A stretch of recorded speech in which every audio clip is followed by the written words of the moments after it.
성경 말씀 보겠습니다. 성경 말씀은 히브리서 7장 11절부터 19절까지의 말씀입니다. 히브리서 7장 11절부터 19절까지 말씀. 레위 계통의 제사 직분으로 말미암아 온전함을 얻을 수 있었으면 백성이 그 아래에서 율법을 받았으니 어찌하여 아론의 반차를 따르지 않고 멜기세덱의 반차를 따르는 다른 한 제사장을 세울 필요가 있느냐? 제사 직분이 바뀌어졌은즉 율법도 반드시 바꾸어지리니 이것은 한 사람도 제단 일을 받들지 않는 다른 지파에 속한 자를 가리켜 말한 것이라. 우리 주께서는 유다로부터 나신 것이 분명하도다. 이 지파에는 모세가 제사장들에 관하여 말한 것이 하나도 없고 멜기세덱과 같은 별다른 한 제사장이 일어난 것을 보니 더욱 분명하도다. 그는 육신에 속한 한 계명의 법을 따르지 아니하고 오직 불멸의 생명의 능력을 따라 되었으니 증언하기를 내가 영원히 멜기세덱의 반차를 따르는 제사장이라 하였도다. 전에 있는 계명은 연약하고 무익함으로 패하고 율법은 아무것도 온전하게 못할지라. 이에 더 좋은 소망이 생기니 이것으로 우리가 하나님께 가까이 가느니라. 아멘.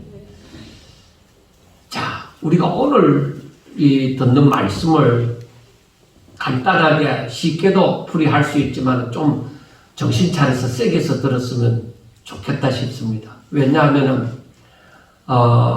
여기에서 정말 우리가 쉽게 성경을 하나님이 어떤 계획을 가지시고 이렇게 하셨는지 그걸 깨달을 수가 있기 때문입니다. 자, 창세 전에 하나님께서는 모든 것을 계획하셨다고 하셨잖아요. 하나님이 창조주이시기 때문에. 그래서 창세 전에 이미 모든 계획을 하셨습니다. 그러니까 한마디로 말하면 설계를 하셨다는 것이죠. 그래 그 계획은 만물을 창조하시고 마지막 날에 사람을 창조하시고 그리고 하늘에 속한 모든 신령한 복을 그 사람들에게 주시고자 하셨습니다.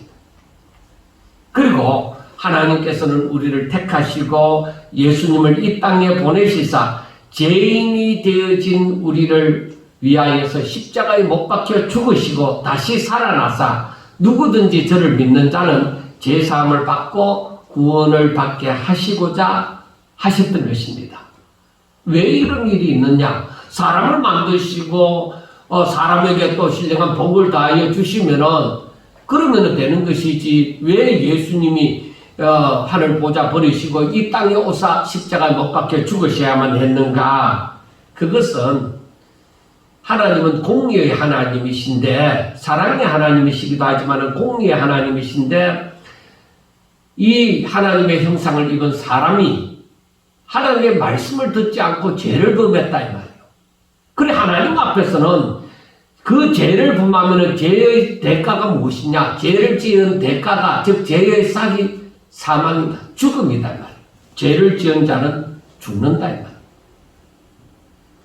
그래서 하나님께서 원래 계획하신 바가 이렇게 하나님의 형상을 입고 하나님의 모양대로 지음을 받은 사람을 통하여서 하나님께서 그 영광의 찬송을 받고자 하셨습니다. 그게 계획이다. 하나님이 하나님의 형상을 입은 이 사람들을 통하여서 영광의 찬송을 받고자 하셨던 것입니다. 그런데 사람이 죄를 지어버렸잖아요. 그럼 죄인은 하나님과 교제를 할 수가 없고 죄인은 그런 죄인의 입장에서는 하나님을 찬송하지도 못해요. 하나님을 알려고도 하지 아니하고 하나님을 알지도 못하고 하니까 저들이 무엇으로 하나님을 찬송하겠습니까? 그러니까 죄인은 하나님께 가까이 나오지도 못하고 하나님의 은혜의 영광을 찬송하지도 않는다 이 말이에요. 그러면 어떻게 하느냐? 하나님은 우리가 아셔야 되는 것이 하나님은 전지전능하신 분이시다. 그러니까 모든 것을 다 아시고 계시는 분이시다. 그것도 예정도 하시지만 미리 아심이 되어지신다. 그래서 우리는 시공간의 제약을 받지만은 하나님은 시공간의 제약을 받지 않으시고 다 아신다. 그러니까 아직까지 우리가 닥치지 않은 주의 날도 하나님은 이미 창세 전에 알고 계셨다는 것입니다. 시공간의 제약을 받지 않으니까. 그런데 하나님께서 이렇게 죄를 범하는 이 사람들이 다 죄인이 되어져서 다 사망 가운데 처하게 되어졌으니까 어떻게 이들을 통하여 영광의 찬송을 받고자 했는데 어떻게 할 것인가?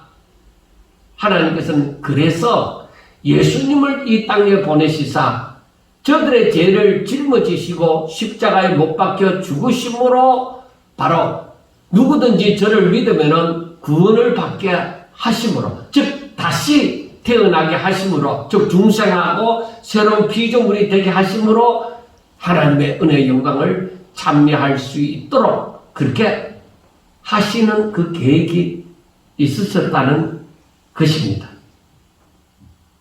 그래서 우리가 하나님은 저들을 벌하지 않은 죄를 지어도 용서해주고 벌하지 않으면 되지 않느냐. 그런데 우리가 잘 알아야 되는 것은 앞에서 얘기했지만 하나님은 공의의 하나님이시다. 악은 악대로 벌하시고 선은 선대로 복을 주십니다.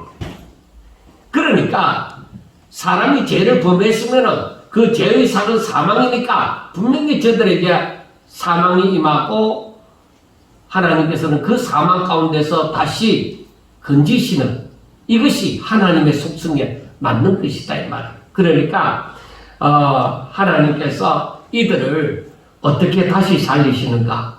즉 우리가 아는 대로 이 세상에 있는 존재, 즉 첫사람 아담의 모든 후손은 그 허리에서 난 자니까 다 죄인이 되어지는 거예요. 우리가 조선시대 때 양반과 쌍놈 제도가 있을 때에 양반의 자손은 계속적으로 양반의 혈통을 받지만은 그 쌍놈의 그 자식은 아무리 머리가 특출하고 공부를 잘하고 해도 쌍놈이라는 그 신분을 갖게 되어졌잖아요. 그러니까 우리가 아담의 후손도 아담의 후손은 전부 다 죄인이 되어지는 거야. 왜? 아담이 죄인이니까. 그 신분이 전부 다 죄인이 된 거야. 그러면은 이 죄인이 의를 행할 수 있느냐? 절대로 그럴 수 없다는 거예요. 그래서 세상에 의는 없나니 하나도 없도다 하고 얘기하는 거예요. 왜 죄인은 의를 행할 수 없느냐? 신령함이 없다. 그러니까 하나님과 교제할 수 있는 그 인격이 없다는 거예요. 우리가 인간의 이성을 가지는 그 인격은 있는데 하나님과 교제하는 그 생명, 그 인격은 없다는 거예요. 죄인은. 그래서 우리가 알아야 돼요. 하나님의 은혜로 말미암아 믿음이 저들 가운데 있지 아니하고서는 절대로 거듭남이 없는 거예요. 그렇기 때문에 오늘날에도 예수 안 믿는 사람들에게 우리가 가지고 있는 하나님의 생명, 하나님과 교제할 수 있는 그 인격이 안 믿는 사람들에게는 절대로 없다는 겁니다. 똑같은 사람이지 않습니다. 그걸 우리가 분명하게 알아야 왜 전도를 해야 되고 선교를 해야 되는지를 알게 되어지는 것입니다.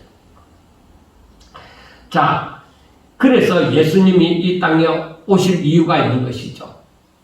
죄 없는 사람, 죄 없는 자가 이 죄를 대신할 수 있는데 그들은 육체를 입으시니 예수님이 이 땅에 오사 육체를 입으시고 죄 없는 육체가 되어져서 저들의 죄를 짊어지시고 그 죄의 대가를 받아야 되는 것이죠. 그래서 예수님이 이 땅에 오신 거예요.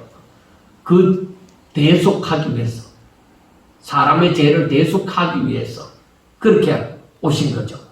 그런데 예수님이 왜 죄를 대속해야 되느냐? 하나님 아버지의 뜻을 이루기 위해서.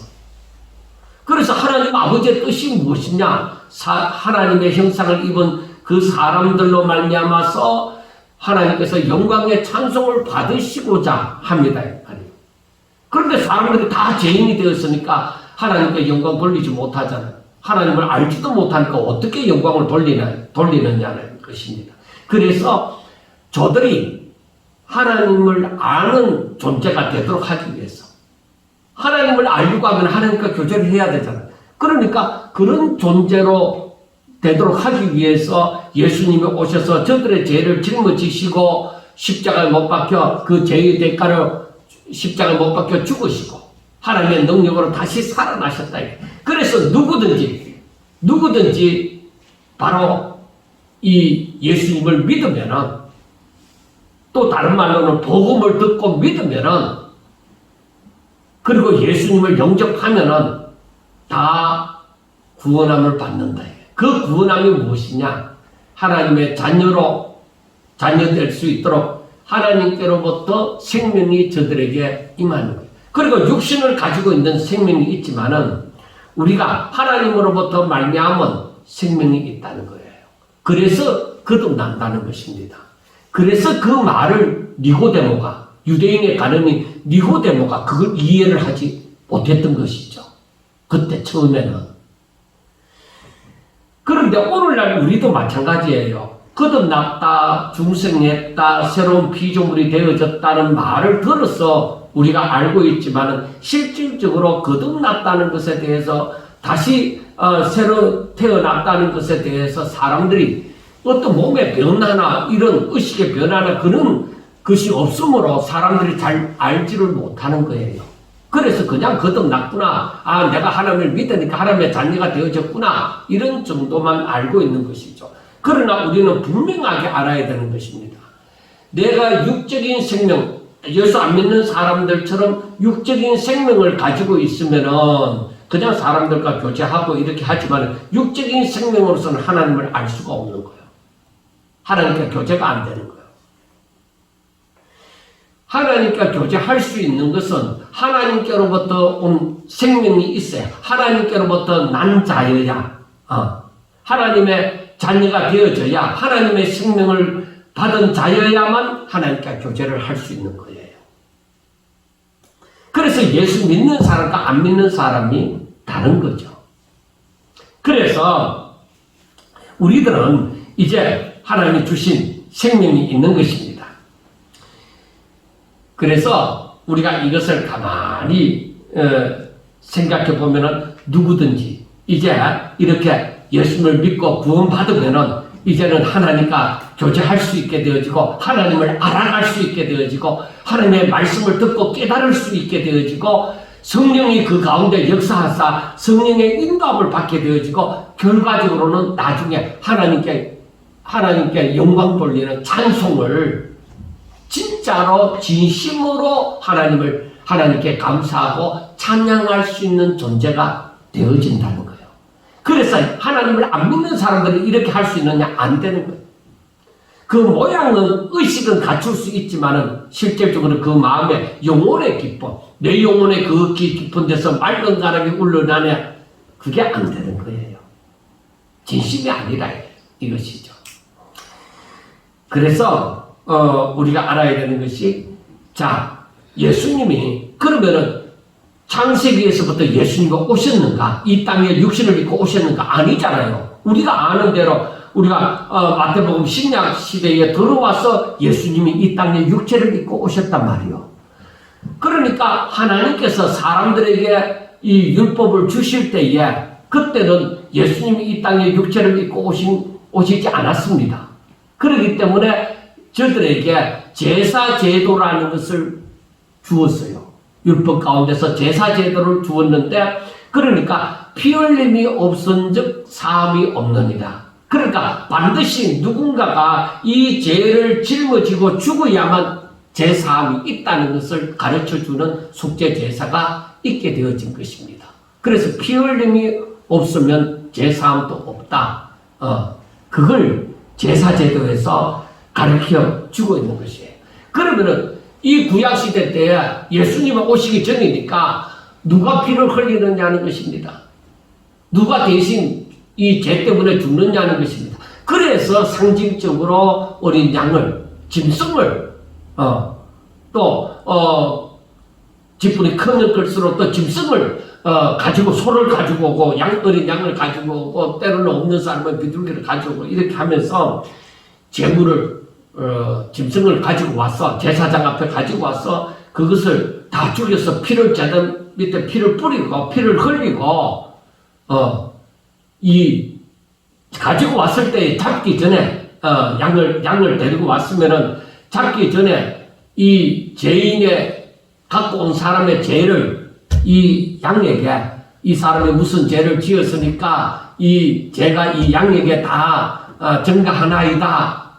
그래 이 사람의 죄를 이 양 짐승에게 안수함으로 다 전가를 시키는 거야. 그리고는 이 짐승이 죄를 짊어진 거죠. 그러니까 이 짐승을 죄의 사는 사망이니까 이 짐승을 잡아 죽이는 거예요. 그래 잡아 죽이고 나서 이제 제사장이 그 사람에게 얘기를 하는 거예요. 이제 내 죄가 사함을 받았느니라. 그렇게 해서 죄 문제가 해결되어지는 거예요. 그리고 사람이 이렇게 자기 죄를 깨닫지 못해서 못 나올 수도 있잖아요. 그래서 1년에 한 차례씩 대속죄일이 있어요. 대속죄일이 있어서 그때는 평상시에도 마찬가지지만 제사장이 항상 먼저 자신을 위해서, 자기도 죄인이잖아. 그러니까 자신을 위해서 먼저 이 속죄 제사를 드리고 그 다음에 백성들의 죄를 두고서 그 제사를 드림으로 대속죄일에 이렇게 제사함을 받는 그런 날이 있었던 것입니다. 그러니까 이때 제사장은 뭐예요? 레위 계통의 아론의 반열의 레위 계통 중에서 또 그 가운데 레위 계통인데 또 아론의 자손들 아론에게 그리고 아론의 후손들이 계속적으로 아론의 후손들이 이 제사장을 할 수 있도록 하나님께서 정해 주셨어요. 하나님께서 정한 자. 하나님께서 정한 자라야 이제 제사장이 되었습니다. 아무나 제사장 하는 거 아니에요. 그래서 고라와 다단과 아비람이 그 레위 계통의 레위의 자손이다 이 말이에요. 그런데 아론의 반열에서만 제사장이 되니까 이들이 시기심이 일어난 거예요. 우리도 레위 자손이고 우리도 당신들이 하는 거 우리 다 할 수 있다 이 말이에요. 짐승 잡아서 그렇게 그 직분을 우리도 감당할 수 있다 이겁니다. 그래서 왜 당신들만 이 직분을 감당하느냐? 우리도 할 수 있다. 거기에서 반발이 일어나는 거죠. 고라와 다단과 아비람 자손들. 그런데 아론의 후손만이 지금 제사장 역할을 하는 것은 하나님께서 그들을 불렀기 때문입니다. 너희들은 이 12지파를 대표해서 너희들은 아론의 후손들은 제사장이 될지니라. 그렇게 하나님께서 말씀해 주셨다 이 말이에요. 그런데 고라와 다단과 아비람은 이게 안 받아진다 이 말이에요. 우리도 레위 지파고 우리도 할 수 있다 이 말이에요. 여러분, 레위 지파면은 아론의 후손이나 아론의 자손들은 다 잘난다 아니잖아요. 그들도 범죄해서 하나님 앞에 하나님의 진노 가운데 있어서 죽었잖아요. 그걸 우리가 다 알고 있는데 고라와 다단과 아비람도 그 당시에 다 알았을 거 아니에요. 다 알고 있는데 이 고라와 다단과 아비람이 그러니까 아론의 자손이 뭐 그리 특별하냐? 우리도 레위 지파니까 다 할 수 있다. 그렇게 대들었다가 저들이 땅이 갈라져서 저들을 삼켜버리고 또 향로에서 불이 나와서 불이 저들을 삼켜버렸습니다. 그러니까 우리가 중요하게 생각해야 되는 것이 무엇이냐? 하나님께서 뭐라고 말씀하셨느냐? 자꾸 우리 인간의 생각으로 뭘 어떻고 자꾸 얘기하지 말고 하나님께서 뭐라고 말씀하셨느냐? 우리는 항상 그 하나님의 말씀을 붙들어야만 되는 것입니다. 그리고 고라와 다단과 아비람이 왜 그 직분을 탐했는가? 그거는 여러분들 보세요. 제사장이 사람들이 그 짐승을 갖고 올 때에 그 짐승에게 안수해서 이렇게 제사를 드리고 이 죄를 속하여 제사함을 받았느니라 이래 선포하고 또 저들이 가지고 오는 11조로 제사장들을 먹고 살고 그럼 뭔가 또 의식을 행하는 의복을 입고 하니까 멋있어 보이잖아요. 좋아 보이잖아요. 그런데 자기들은 오히려 성막이 옮겨질 때마다 그 짐을 메고 혹은 수레에 끌고 이런 삶을 살았단 말이에요. 그러니까 자기들이 별거, 이 아론의 자손들보다는 별거 아닌 것처럼 여겨졌잖아요. 그러니까 저들이 우리도 제사장 할 수 있도록 하자. 그겁니다. 근데 여러분, 하나님의 말씀이 그러하지 않았기 때문에 실상 저들은 모세와 아론을 대적하는 것이 아니라 하나님의 말씀에 대한 대적이에요. 하나님의 말씀을 따르지 않은 그 대적이 되어졌으므로 저들은 죽어버린 거예요. 자, 여기서 알아야 된다. 이때 제사장은 자기들도 죄인이지만은 자기들의 죄 때문에 먼저 속죄 제사를 드리고 이 백성들을 위하여서 이제 속죄 제사를 드렸잖아요. 그러니까 이 제사장들은 하나님과 사람 사이에 중보자가 되신 거예요. 중보자로서 이제 제사를 받았다 하고 선포를 하는 거예요. 그 제사를 대신 드리고. 그래서 우리가 알아야 되는 것이 이 율법으로서는 사람들에게 죄값은 사망이라는 것을 분명히 알리고, 그리고 그 죄를 사함 받아야만 된다는 것을 우리가 율법을 통해서 알 수 있는 거예요. 왜? 죄 사함을 받지 아니하면 다 죄인이므로 죽는다 이 말이에요. 그 율법은 그 잣대를 그렇게 죄 지은 사람은 죄인은 다 죽는다 이렇게 율법은 말을 하고 있는 거예요. 그러면 구원받을 길이 없잖아요. 그래서 제도를 주셨는데 그때에 제사장이 그 제사를 집례하면서 하나님과 사람 사이에 중보자가 되었다 이 말이에요. 그런데 알아야 되는 거예요. 하나님은 이미 이 세상 모든 것을 다 계획하실 때에 예수님이 이 땅에 오셔서 십자가에 못 박혀 죽으시고 다시 살아나서 누구든지 저를 믿으면 구원을 받았고 이제 하나님의 자녀로서 하나님 앞에 영광 돌리며 살도록 그것을 계획하셨고, 그렇다고 하면은 바로 제물을 받고 하나님 앞에 제사를 드리고 온전한 제사를 드리고 그리고 중보자가 되시는 것이 이미 계획이 되어져 있잖아요. 그러니까 이미 이 하나님께서 계획하실 때에 예수님이 대제사장이 되어진다는 것이 이미 계획이 되어져 있는 것입니다. 그런데 구약시대에 율법이 주어졌을 때에 아론의 후손들로 하여금 그 제사장이 되어진 그것은 아론의 후손들만 이렇게 하도록 하면 하나님께서 그렇게 구별을 했다 이 말이에요. 구별한 사람이 제사장이 역할을 감당한 거죠. 그러면은 하나님께서 이미 우리의 사람들의 완전한 대제사장이 예수님이 되실 것을 이미 구별하셨고, 이미 그는 거룩하시니까 구별할 것도 없죠. 그로 하여금 대제사장이 될 것을 이미 다 계획하셨어요. 그래서 창세기에 이 멜기세덱에 관하여서는 창세기와 시편에 나오는데, 창세기에서 이 아브라함의 조카 롯이 그 소돔과 고모라에 가서 살았죠. 그런데 살면서 다른 왕들의 이 공격을 받아서 소돔과 고모라가 전쟁에서 집으로 이 롯과 그의 식구들도 다 잡혀갔다 이 말입니다. 그래서 이 소식을 들은 아브라함이 자기 집에 그늘에 있는 군사 318명을 데리고 그 왕들과 싸우러 간 거예요. 싸워서 이겼어요.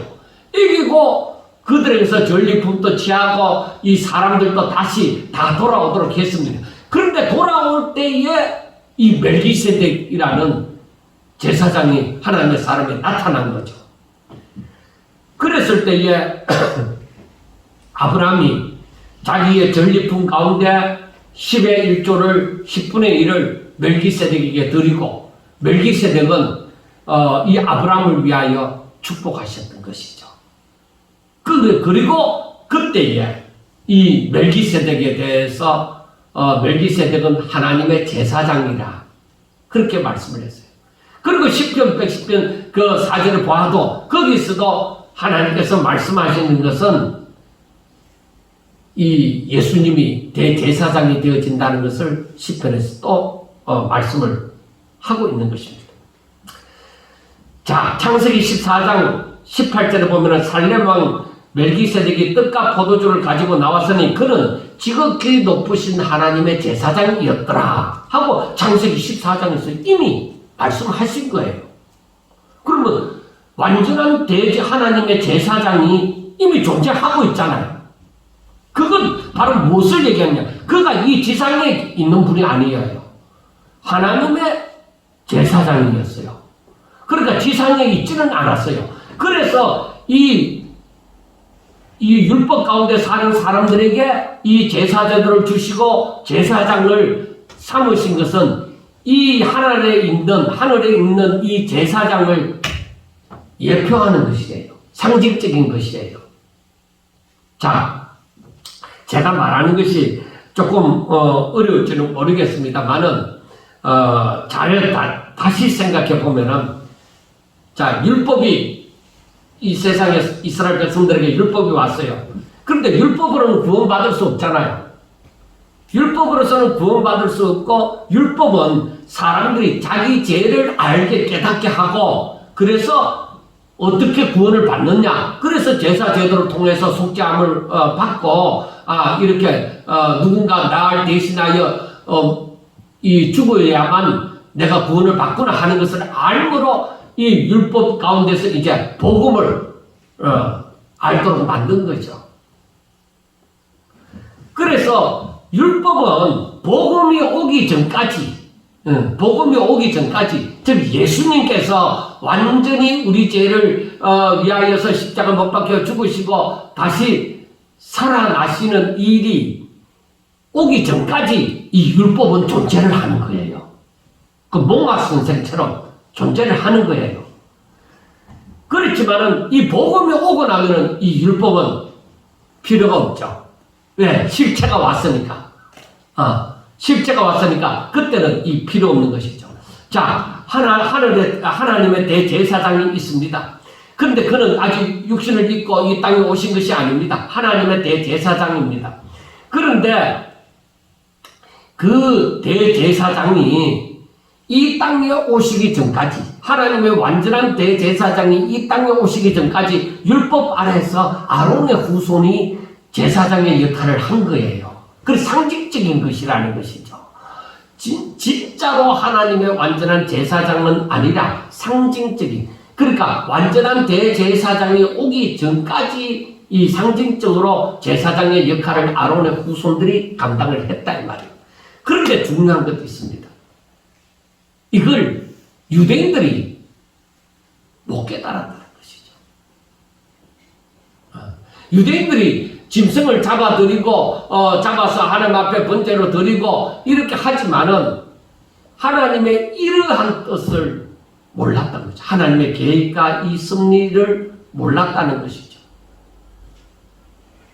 저들은 율법이 전부인 줄 알고 그때 제사 제도 의식이 전부인 줄 알았던 것이죠. 그게 율법은 복음이 오기 전에 필요한 것이고 이 아론의 후손들에 있는 이 제사장도 완전한 제사장이신 예수님이 오기 전에 상징적으로 있는 것이라는 것을 이들은 못 깨달았다는 것이죠.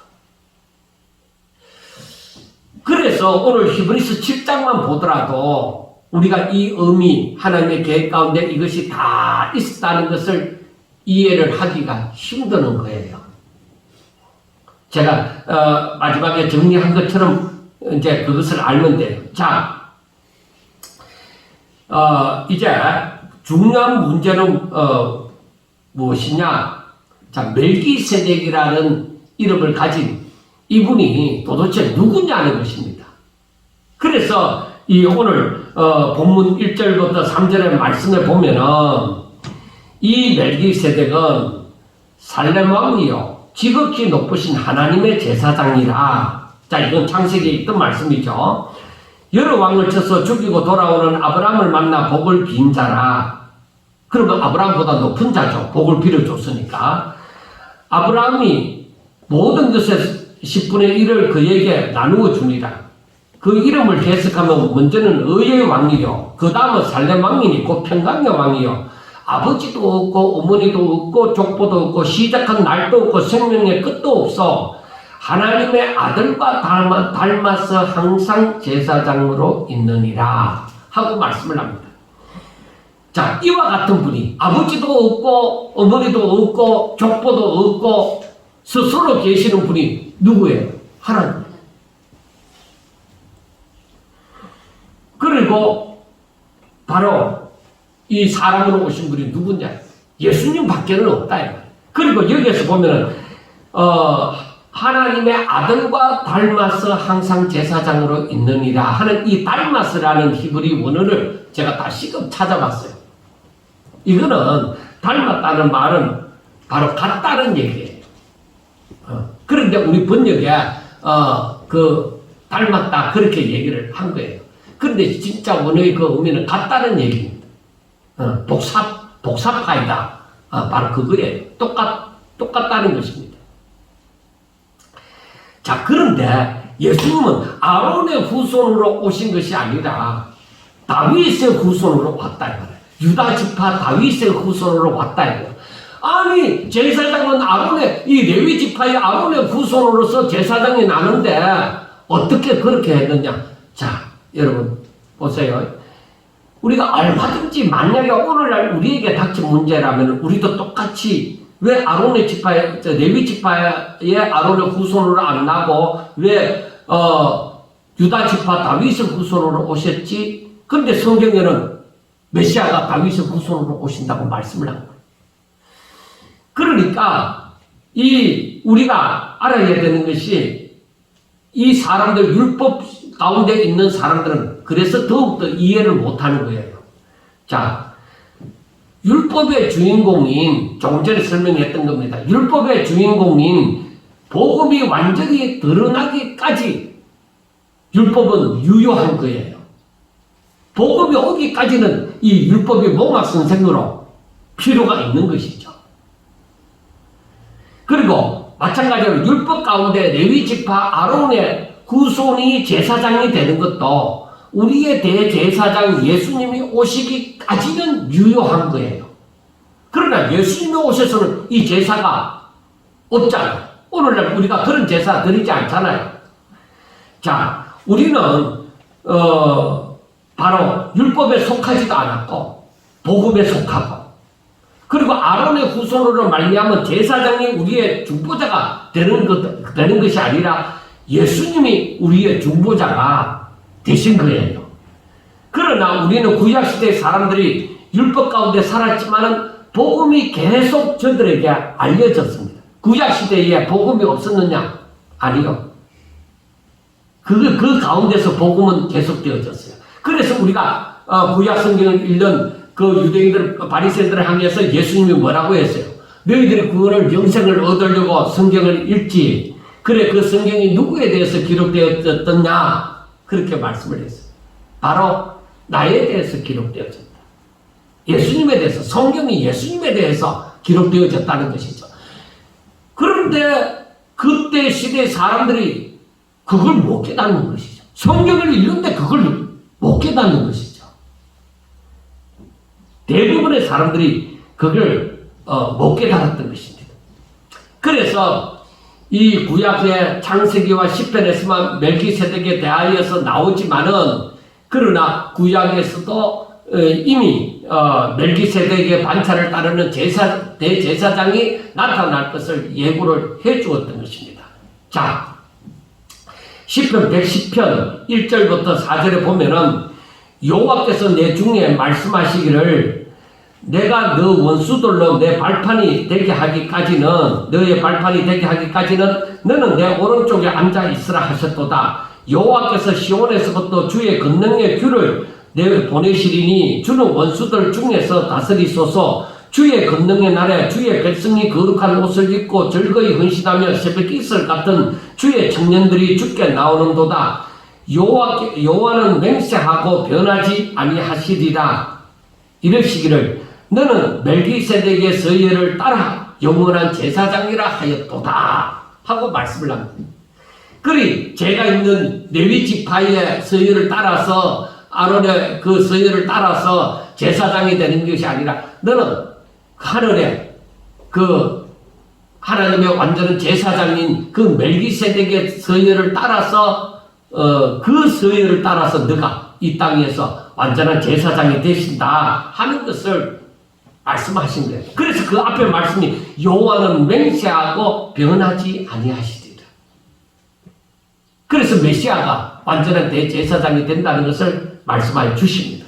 그러면은 이 율법 가운데서 아론의 후손들이 제사장이 되는 그 왜 지파를 따르지 않았느냐? 그것은 율법은 뭐예요? 복음이 오면은 다 끝나는 거예요. 그 역할이 끝나는 거예요. 거기까지예요.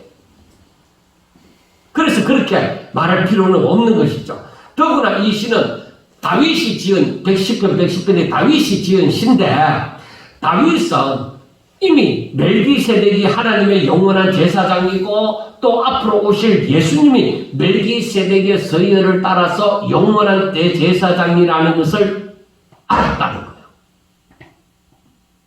그 당시에 이스라엘 백성들이 이것을 제대로 깨닫지를 못하는데 이미 선지자나 이 다윗과 같은 사람들은 이걸 알았다는 것이죠. 그러니까 다윗은 사람들이 잘 깨닫지 못하는 이러한 하나님의 계획과 섭리를 깨달았다는 거예요. 이게 바로 뭐냐? 말씀이 주어졌지만은 젖먹는 신앙에서는 이걸 알 수가 없는데 고기를 먹을 수 있는 단단한 식물을 먹을 수 있는 장성한 자의 신앙에 이르렀을 때 이것을 알았다는 것이죠. 자, 레위 지파 아론의 후손으로 말미암은 제사장은 율법으로 말미암아 된 제사장이요 예수님은 멜기세덱의 반차를 따라서 대제사장이 되신 그 예수님은 하나님의 맹세의 말씀으로 말미암아서 되어졌다. 그 레위 지파의 아론의 후손으로 말미암은 제사장은 율법 가운데서 된 제사장이고 예수님은 하나님의 맹세의 말씀으로 말미암아 너는 멜기세덱의 서예를 따라 영원한 제사장이라. 그 하나님의 불변하는 맹세로 말미암아서 이 제사장이 예수님은 되셨다는 것입니다. 그래서 오늘 본문 21절에 보니까 그는 맹세 없이 제사장이 되었으되 오직 즉 아론은 맹세 없이 제사장이 되었으되 오직 예수는 자기에게 말씀하신 이로 말미암아 맹세로 되신 것이라. 주께서 맹세하고 뉘우치지 아니하시리니 너가 영원한 제사장이라 하셨도다 하고 말씀을 합니다. 여러분 이제 조금만 정리를 한 번만 더 하고 싶다. 이것만 깨달으면은 진짜 많은 것을 얻는 거예요. 우리는 이미 그 진리의 영이신 성령이 함께 하심으로 이 말씀을 조금만 더 사모하고 생각하면 얼마든지 깨달을 수 있습니다. 안 믿는 사람과 달라요. 자, 구약시대에 율법이 있었어요. 율법이 있기 전에 하나님의 멜기세덱이라는 영원한 제사장이 하늘에 계셨어요. 그래서 율법 가운데서 제사장이 되는 것은 이 율법 가운데서 율법이 존재하는 동안 이 제사장은 이 영원한 제사장의 상징적인 존재예요. 그래서 아론의 계율을 따라서 이 하나님께서 구별하사 이들을 제사장이 역할을 감당하도록 했는 것이죠. 그런데 이 율법 자체가 복음이 오기 전까지 이 율법이 효능이 있어요. 무슨 말인지 알았죠? 그러니까 이거는 엑스트라예요. 주인공은 복음이에요. 주인공은 예수님이에요.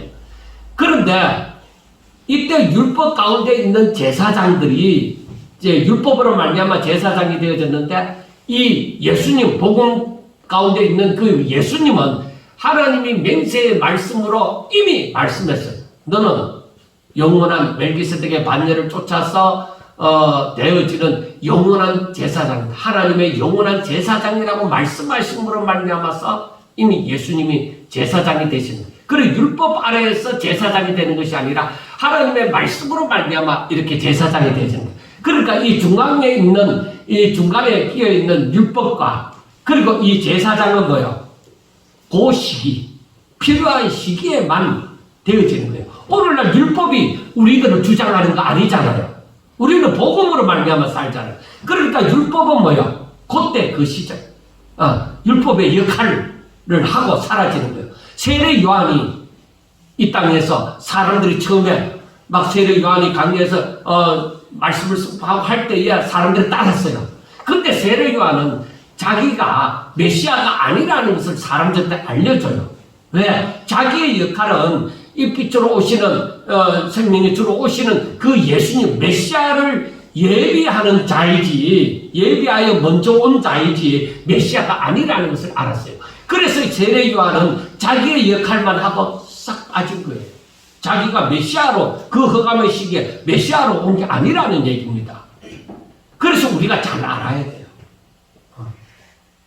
자신이 주인공이 되면 안 돼요. 오직 하나님의 뜻이 무엇이냐? 하나님의 뜻은 결과적으로 예수님에게 있는 것이죠. 예수님이 오셔야 이 율법의 모든 것도 다 완성이 되어지고 제사도 완성이 되어지는 거예요. 예수님이 오셔야. 그래서 하나님께서 에베소서 1장에 있는 말씀처럼 예수 그리스도로 말미암아 하나님께서 이 은혜를 주신 거예요. 예수 그리스도로 말미암아 제사함을 받고 예수 그리스도 안에서 우리가 예수 그리스도로 말미암아 믿음으로 말미암아서 우리가 하나님의 자녀가 되어지고, 그런 모든 것이 이렇게 중앙에 율법이 있었지만 이 모든 것이 결과적으로는 예수님으로 말미암아 우리가 이 은혜를 입고, 이 중앙에 있는 사람들도 예수님을 바라보고, 아브라함도 내 때를, 그러니까 예수님께서 말씀하시는 것이 아브라함도 내 때를 바라보고 즐거워하였느니라 하고 말씀을 하잖아요. 그러니까 이것은 바로 이 구약 가운데 율법 아래 사는 사람들은 바로 그 가운데서 믿음으로 저들이 확실치 않고 희미하게 알았지만은 그래도 믿음으로 저들이 제사를 드리고 함으로써 하나님의 말씀을 쫓고함으로 이 구원을 함을 받는 거예요. 그때도 믿음이에요. 그러나 희미했죠. 오늘날 우리는 뭐예요? 예수님의 오심으로 말미암아 확실하게 다 드러났잖아요. 그리고 성령이 우리 가운데 역사하잖아요. 그러니까 오늘날 우리는 그때 그 사람들보다도 우리가 복이 있다, 그렇게 말씀을 하는 거예요. 확실하게 알고 믿으니까. 자, 이제 알아야 되는 것이, 그러면 아론의 후손으로 말미암아 그 제사장들로 율법 가운데서 제사장 된 사람들의 그 제사가 온전하냐? 온전하지 않았습니다. 완전한 제사는 아닙니다. 상징적인 제사가 되어졌지. 첫째, 제사장부터 죄인입니다. 제사장부터 죄인이었습니다. 그리고 그 드리는 제물은 짐승이었습니다. 상징적인 것이죠. 그래서 그 죄를 전가시킴으로 그 짐승이 대신 그 죄인을 대신해서 죽는 것이죠. 이게 다 상징적인 것이 되어졌습니다. 그리고 그들은 살다가 수명이 다 되면 죽음으로 또 다른 사람이 제사장으로, 대제사장으로 오르게 되어집니다. 그래서 매번 그 제사장은 바뀝니다. 그런데 예수님은 어떻게 되어지느냐는 것이죠. 예수님은 오늘 본문 26절과 28절에 보면은 이러한 대제사장은 우리에게 합당하니 거룩하고 악이 없고 더러움도 없고 죄인에게서 떠나 계시고 하늘보다 높이 되시니라. 그는 저 대사장들이 먼저 자기 죄를 위하고 다음에 백성의 죄를 위하여 날마다 제사를 드리는 것과 같이 할 필요가 없으니 이는 그가 단번에 자기를 드려서 이루셨습니다. 율법은 약점을 가진 사람들이 제사장으로 세웠거니와 율법 위에 하신 맹세의 말씀은 영원히 온전하게 대신 이들을 세운 아들을 세우셨느니라 하고 말씀을 하는 거예요. 그러니까 아론의 제사장 직분하고 예수님이 행하시는 그 제사장 직분하고는 비교가 안 된다는 거예요. 이거는 진짜 백이 다이아몬드가 아니고 큐백이고, 이건 예수님은 진짜 백이 그 다이아몬드라는 것입니다. 그렇게 생각하면 되는 거예요. 그래서 우리가 다이아몬드가 지금 없어가지고 나 다음에 이러한 모양으로 할 겁니다 하고 모조품 큐백을 박아준 거예요. 그런데 다이아몬드가 왔을 때 그 모조품은 빼버리고 이제 다이아몬드를 박아주는 것과 마찬가지입니다. 제가 쉽게 설명이 되어졌는지 모르겠습니다. 그러므로 우리의 완전한 대제사장이, 예수님은 우리의 완전한 대제사장이 되시고 완전한 중보자가 되신 예수님을 떠나서 아론의 반열을 쫓는 유대교로 돌아간다고 하는 것은 하나님의 말씀을 제대로 이해하지도 못하는 것이고, 그리고 그것은 하나님을 떠나는 배도하는, 배교하는 일이 되어진다. 그래서 그 당시 사람들에게 이 얘기가 이렇게도 중요한 거예요. 그 당시 사람들이 이게 제대로 이해가 되지 않거든요. 그래서 이 히브리서 기자가 너무 안타까운 심령으로 내가 너희들에게 이 멜기세덱에 대해서 얘기를 해야 되는데 너희들이 이게 이해가 안 된다는 거죠. 늘 젖만 먹고 살다 보니까. 지금 우리들도 마찬가지예요. 좀 더 복음을 알고 그 가운데 더 깊이 들어가고 하나님의 말씀을 따라서 순종하고 이 말씀을 깨달아가면 지금 제가 하는 얘기가 오히려 말이 너무 많다고 할 정도로 이미 이해를 할 수 있는 거예요. 그런데 이것을 어려우니까 사람들이 그냥 멜기세덱에 이런 제사장이 있었습니다. 예수님은 멜기세덱의 반차를 따르는 영원한 제사장입니다. 하고 그 정도로 끝내버리는 거예요. 실질적으로 이렇게 하나님의 계획과 섭리를 온전히 알고 배움을 받은 적이 아마 여러분들도 잘 없을 거예요. 이것을 이제 제대로 알고서 성경을 이렇게 봐나가면은 예수님이 보이기 시작하는 거예요. 구약을 읽더라도 예수님이 보이기 시작하는 거예요. 자,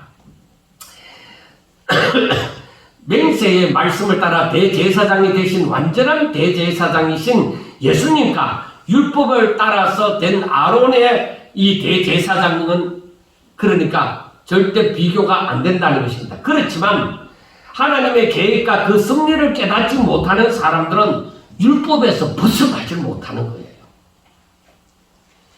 그래서 우리가 하나님의 말씀인 성경을 통하여 하나님의 이 계획과 섭리를 온전히 깨닫는다는 것은, 그러니까 젖먹는 신앙에서 장성한 자의 신앙을 갖는다는 것은 너무너무 중요한 거예요. 자, 오늘날 하나님께서 우리에게 원하시는 것이 무엇이겠습니까? 히브리서 12장 2절에 나왔다 나지만 믿음의 주요 또 온전케 하시는 이 예수를 바라보자는 것입니다. 그래서 우리의 완전한 대제사장이 되시는, 우리의 완전한 중보자가 되시는 예수님을 바라보면서 우리가 신앙생활을 하자는 것입니다. 예수님으로 말미암은 그 구원의 은혜로 말미암아 우리의 대제사장이 되셔서 우리의 중보자가 되시고 또 구원자가 되신 예수님이 이루신 완전한 속죄의 사역으로 새로운 피조물의 사명을 잘 감당하고 살자는 것입니다. 바로 이건 우리가 하나님의 영광을 찬미하는 길입니다. 그것은 예수님을 바로 아는 길이고 하나님의 뜻을 따라 사는 길입니다. 사랑하는 성도 여러분, 이것을 위하여서 예수님은 우리의 대제사장이 되어주시고 중보자가 되어주신 길입니다. 우리가 처음에 제가 얘기를 했지만 우리가 하나님의 은혜의 영광을 찬미하는 사람이 되어지는 것을 위해서 예수님이 우리를 위하여서 십자가에 못 박혀 죽으셨다는 것입니다. 그러므로 예수님은 세상의 그 무엇과도 바꿀 수 없는 그런 우리에게 없어서는 안 되는 분이시라는 것입니다. 예수님으로 말미암아 우리는 제사함을 받고 구원함을 받아서 하나님의 자녀로 사는 것입니다. 우리의 진정한 대제사장이 되시며 중보자가 되시는 예수님을 믿고 따름으로 절대로 신앙이 흔들리지 않고 그 어떠한 고난도 이겨내는 확실한 소망을 가지고 강하고 담대한 믿음을 소유한 하나님께서 기뻐하시는 저와 여러분들이 다 될 수 있기를 주의 이름으로 축원합니다. 기도드리겠습니다. 하나님 아버지, 생각하고 또 생각해도 우리가 다 알지 못하고 또 하나님 앞에 또 엎드립니다. 하나님, 우리 사랑하는 성도들이 단번에 다 깨닫지 못한다 할지라도 하나씩 하나씩 깨달아가고 더 하나님께로 가까이 나아가고 하나님이 기뻐하시는 하나님의 은혜의 영광을 찬미하는 하나님의 자녀들이 다 되게 하여 주시옵소서. 하나님의 저들에게 신령한 은혜를 다하여 주시고 성령이 역사하여 주시옵소서. 꼭 하나님의 인도함을 받고 이 마지막 때에 정말 하나님의 사람으로 살게 하여 주옵소서. 예수님 이름으로 감사하며 기도드리옵나이다. 아멘.